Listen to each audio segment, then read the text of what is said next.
வபரகாத்துஹு. நான் சொன்ன அந்த ரஹ்மத் பப்ளிகேஷன் மொழிபெயர்ப்பு புத்தகங்கள் வந்து இதுதான். என்கிட்ட இருக்கிறத நான் உங்களுக்கு அனுப்பியிருக்கேன். இது வந்து கம்பெனி அட்ரஸ்ஸு.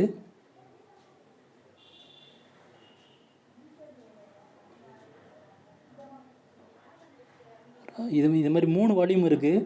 மொத்தம் 3 புத்தகங்கள் உண்டு. 3 புத்தகங்கள் உண்டு மொழிபெயர்ப்பு.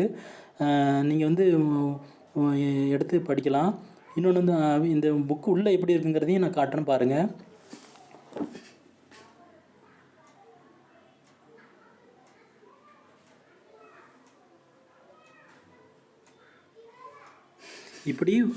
இப்படி பார்த்தீங்கன்னா ஒவ்வொரு வார்த்தைக்கும் தமிழ் அர்த்தம் கொடுத்து அதை நீங்கள் தொழுகையில் வந்து பொருள் உணர்ந்து நீங்கள் அல்லாட்ட உரையாடணும்.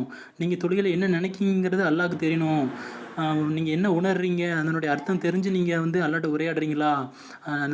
ஏன்னா இப்போ நம்மளுடைய நோக்கமே உணர்வு தான். அர்த்தம் ஏன்னா நமக்கு தாய்மொழி தமிழ் தான். அதனால் அதை உணர்ந்து நீங்கள் தொழுறீங்களா? வேறு எதுவும் சிந்தனையில் நீங்கள் தமிழ் நாவு மட்டும் அரபில் சொல்லுதா அப்படிங்கிற மாதிரி ஆகிடக்கூடாது. அதனால் பொருள் உணர்ந்து தொழணும். இந்த புத்தகத்தை அனுப்பியிருக்கேன். அந்த அட்ரஸை திரும்பவும் காட்டுறேன். அதை நீங்கள் பார்த்துக்குங்க.